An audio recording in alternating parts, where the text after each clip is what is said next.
Do you know what I remember talking about? We'll come back to Harry, but Lindelof, coming back to at the start of the season, I remember Lindelof and Bailly, was it? Together, I thought they had an absolute shocker. And I thought they can never play again for United. That's how bad they were. And yet, there they are back now. Not regular, but back now and again. But I know Harry's having a hard time at the moment. It's difficult, Trevor. I was saying to Ray earlier, when you're captain, you want to be encouraging, but when you're not playing well yourself, it's difficult. It is difficult. And, as much as I don't think Harry Maguire has played well this season, he has played well for Manchester United in the past. Last season I thought he was exceptional. Went to a lot of games at Old Trafford and watched him. He had fantastic leadership qualities. He played well. He led that back four, and I thought he was superb. Obviously, we've seen it before with players when they've been to a major championship in the summer with the national team. They come back and there can be a little bit of a dip in form, but we're in February. This dip has lasted too long, and I'm sure, if he looks in the mirror, he'll be honest with himself, and he knows he's not playing well.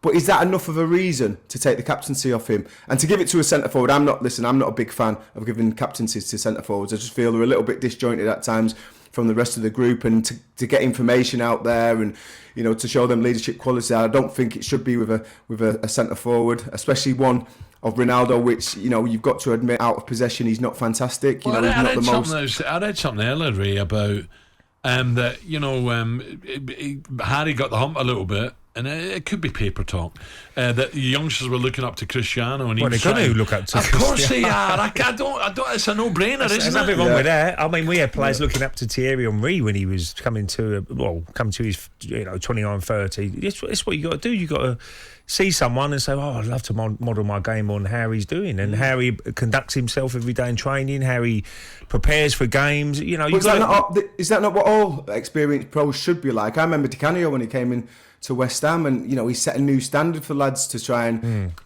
copy him and go and do extra work in the gym or do extra work after training on the field. But you look through the side, and I don't know where the leadership qualities are, because you look at Varane, he's just in the door, he's not been brilliant. Maguire, obviously Ronaldo. And then you're looking in the midfield, where I think the captain should be. That's the heart of the team. I think that's where ideally you want your captain. You've got McTominay and Fred, both of them.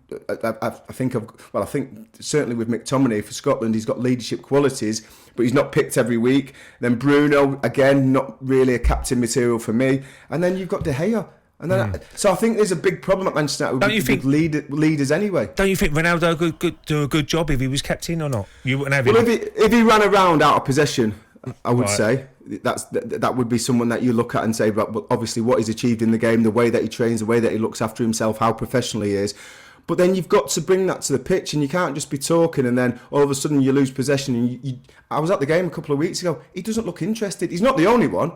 Sancho didn't look like he was interested in getting involved when they lost the ball. Rashford on the other side, I thought the reaction from him out of possession was poor. They've got too many poor players out of possession, and I think that's the biggest problem at Manchester United. And if you've got someone in there that had real leadership qualities, we talk about great captains, and Brian Robson, when he lost the ball, he'd put himself about, he'd lead by example. I don't see anyone in that Manchester United team like that. And yet they're in a great position for this full spot. Do you know what I mean? You look, Arsenal have got a good game on paper. United, Leeds against Manchester United is always lively, isn't it? But you look at some of the other games, Tottenham, they go to... But it's by default, Al. It's by default. It's because West Ham have not been winning games. We're heading towards March, Arsenal have not been winning games. Tottenham have not been winning games. It's not that they've been playing well and winning games. They've been fortunate that the other teams around them have also been poor. But we're nearly in March, heading Easter, and it's there for them to grasp. I think it's the consistency what's a problem at Manchester United. They either play really well in one half and not so well in the other half. It was like that against Brighton. To be fair to Ranieri, he changed the system. And it seemed to suit Manchester United's second half a lot better, and there was so much better in the second half. But that doesn't help them, Trev, either, does it? The question about, who's going to manage next? Who's going to be in charge of starting next season? It just doesn't help. Yeah, I mean, again, you look at the direction of Manchester United and what's their big plan. You don't know. And is Ralph going to be going upstairs to be director of football? Is he staying on as manager? Which Simon Jordan thinks he's putting himself in a place to stay on.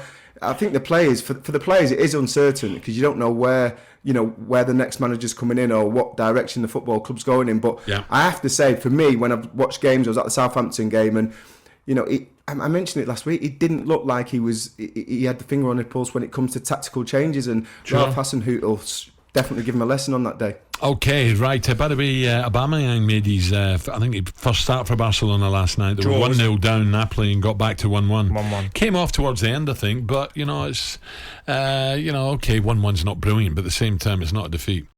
talkSPORT Breakfast with Alan Brazil. Thursday and Friday morning, 6 till 10. On AM, on DAB, via the talkSPORT app and on your smart speaker. talkSPORT.